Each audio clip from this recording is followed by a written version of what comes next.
So yesterday I was invited to go to a rich people party. I actually was a +1 for someone who was invited, but the host S knew that I was coming and was fine with it. Rich people parties are a little different for me growing up. If I went to like a party, it was usually like a big family get together and there'd be like a potluck of some sort, or playing volleyball in a yard, or hanging around talking and stuff with family members. It wasn't really posh or anything like that. Everybody came casual, everybody came just to hang out, and that's how get-togethers are still to this day for like family members and friends and stuff like that for me. But it was very interesting. These people are people who all, like every last one of them, have multiple millions.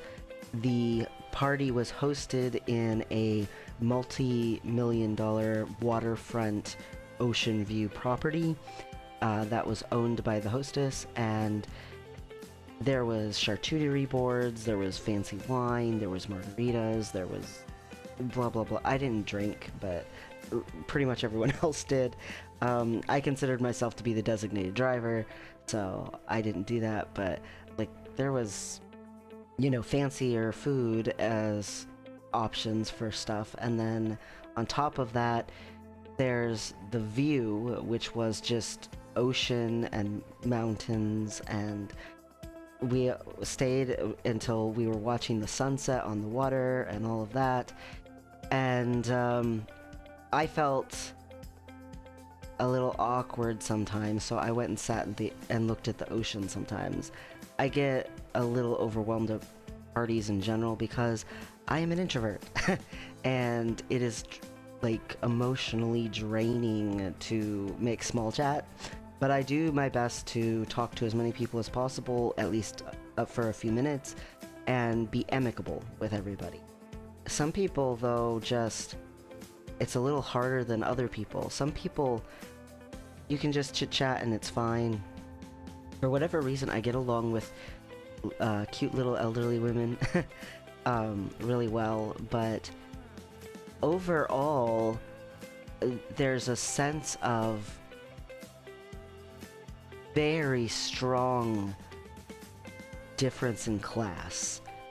The overall sense of living in a bubble. It's almost like they live in a bubble. I talked to person after person, and that was the sense that I got so much. People, like, one person was talking about the pandemic, and they were like, oh yeah, here stuff like that doesn't happen, like what I saw on TV where people were dying or there was riots. I was like, is this even reality? It's like a reality show or something? Like, this can't be real. This can't be possible. And I was like, oh, it was real. I was very happy to move into this area and get away from some of it because it's definitely real. She just was like, oh, well, I mean, I thought I guess it must be real, but it didn't feel like it could be.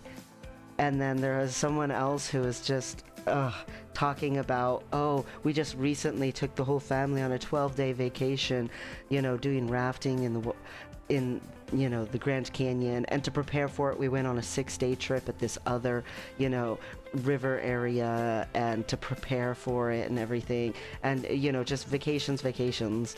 There's some other ones whose kids are about to go to college, and of course they're paying for the college. They're not stressed about that. They're not stressed about finances about the college. They're stressed about, will my kid go there and then not talk to me anymore? Am I about to like have less contact with my child?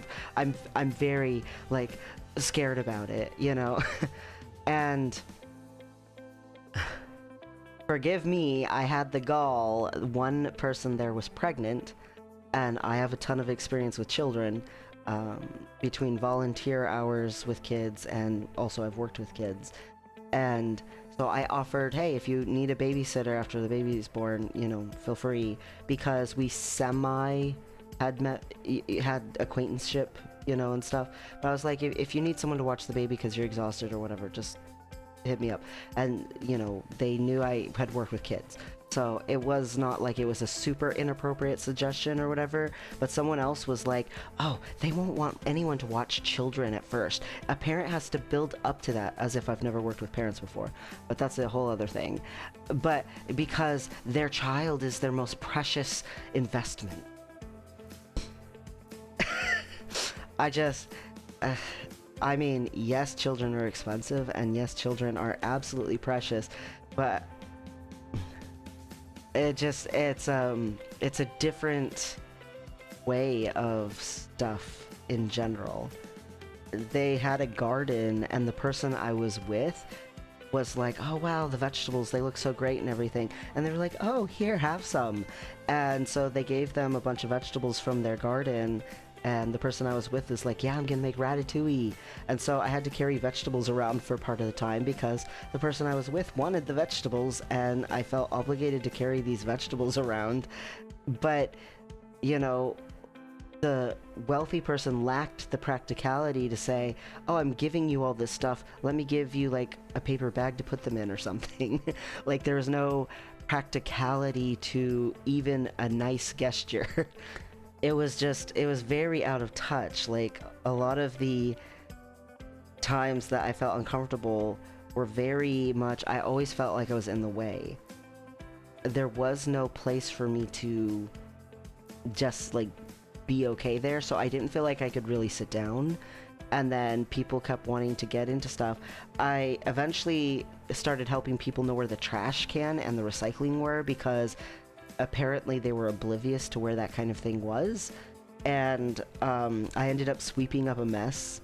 I don't think anyone else would have cared, but a cookie got crumbled on the floor, and I felt like a responsibility to not leave it like that.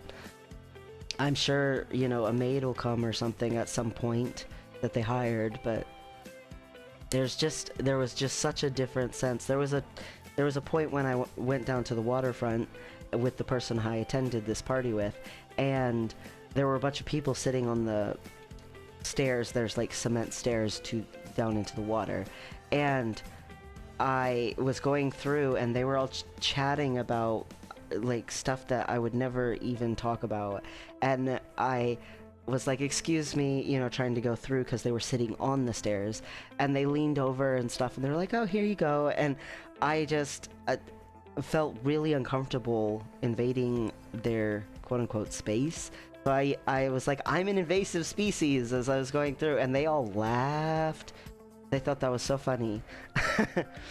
I dressed decently casually because I thought this was a beach party, and everyone else was definitely dressed nicer than me, and I could feel that. But you know what? I still tried to have a good time. There was a woman who was very elderly, and she had bright red shoes on. And I was like, oh, I see your ruby slippers. And she thought that was wonderful. And I tried to chit-chat with everybody and ask them a little bit about themselves. There were tons of people who either had just come from vacation or were about to go on vacation. Like, there was this couple who was about to go to Chile and go to a oceanside resort and stuff. You know, I was happy for them, but I was also impressed by how many people can just travel and afford that and everything. All of the people lived within this beach-y area and had homes that were 10 minutes-ish or less from the waterfront. And you know, they would talk sometimes about, oh, it's been so hot or things like that, but it doesn't affect me. My house is built into the side of the hill, and we have this wonderful downstairs area that's completely shaded and cool. We just hang out, you know, there. We don't even need to worry about spending money on other stuff, or, oh, we just got heat pumps or mini splits or things like that. We have a portable air conditioner for ours, you know. But I brought it up a couple of times. Right now, there's some wildfires going on and stuff not that crazy far away from us. And so the sunset was really beautiful because there was a little bit of smoke in the air from that, but they seemed very oblivious to that. It seemed like it was happening in a whole other world. I was like, it's kind of ironic that there's firefighters fighting over there, and then we're here watching the sunset with the smoke. And I don't know. It was definitely a different way of thinking.